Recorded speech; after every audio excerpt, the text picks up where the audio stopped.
The Razer Iskur has been on my list of chairs to try for quite a while now. It's also one of the chairs you guys keep asking for our opinion on. While this is only a first impressions video for the Iskur, I'm not sure my overall opinion would change much after extended use with it. Finer details like the stitching on the Razer are some of the best for a gaming chair. It also features a wide-ranging armrest set with 4D movement. But the biggest surprise of all, the crazy lumbar support on this chair. It's the most unique and aggressive lumbar I have ever tried. And you probably know, I love aggressive lumbar. Let's jump into it. Overall, the unboxing experience for the Iskur was solid. I have a feeling they used the Secret Lab products as an example for this though.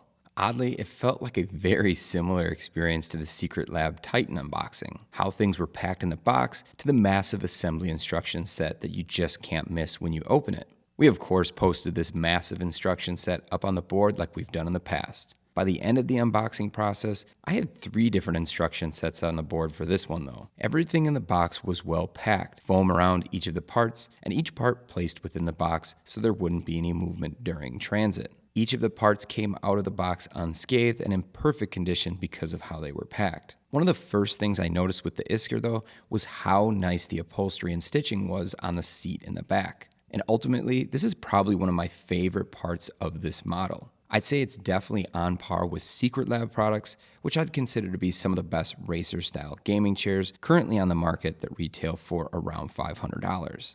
Once everything was out of the box, it was time to start assembling the chair. Now, I didn't really have too many issues here with this part of the process, none that weren't my own doing, I guess. All of the parts went together pretty well. Now, a couple of the snafus in the process was first when I added the small caps to the back Recline mechanism covers. I found out after not reading the massive instruction set that was just behind me, these are actually directional. Before you go ahead trying to bang these into place, make sure you take note of which place they actually go. The second hangup was when I somehow managed to lose a bolt between the mechanism and the frame of the chair. I think I sat there looking for that dang bolt for a couple of minutes, feeling pretty dumb to be honest as I had 3 people watching me.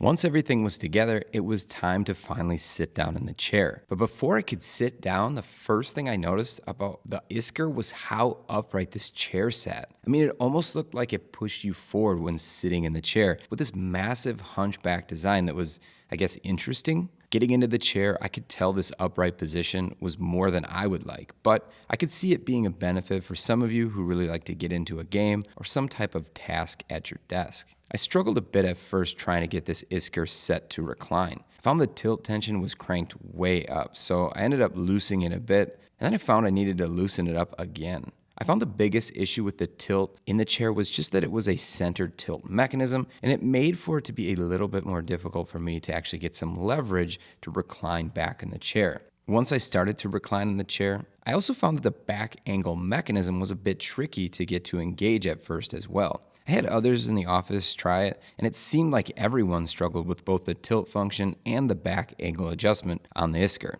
The trick here, though, is to pull hard on the back angle adjustment lever. Even as I got the chair in maximum recline, I found that the chair was still awkward for me. You can even see me in this recline mode looking extremely uncomfortable. And to be honest, I was a bit surprised with this considering my frame being 170 pounds and about 6 feet tall. I've got a pretty slim frame and I wouldn't think fit would be an issue for me. I also had issues getting the headrest pillow pulled down over the neck of the chair when I was in the reclined position. Now, upright, not an issue here, but I think this would be a major problem considering how limited the fit would be for sizing of different types of people. Once I was in the chair, I found that the side bolsters in both the seat and the back really limit your ability to sink in the chair comfortably, restricting movement. And this is probably one of the reasons why I felt so awkward in the chair. It's also one of the biggest differences between the Iskur and the Titan Evo product, with the Iskur being closer to your typical racer-style gaming chair, with side bolsters being fixed, not really having any type of movement to them.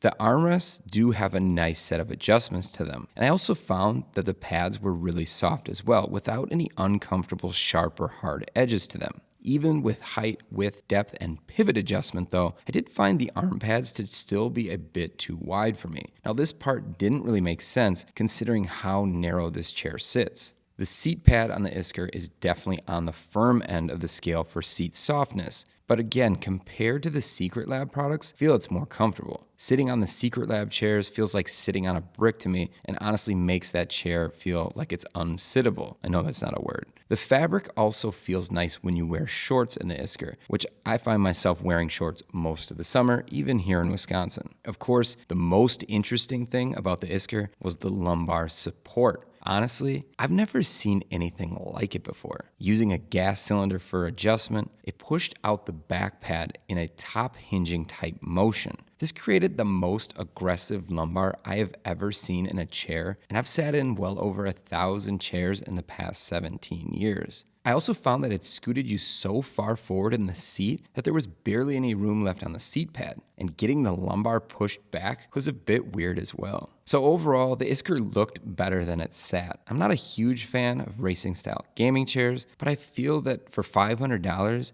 you might want to consider something different unless you fit in this one perfect. If your budget's around the $500 range, check out our next video where we cover the best chairs under $500. Thanks again for watching.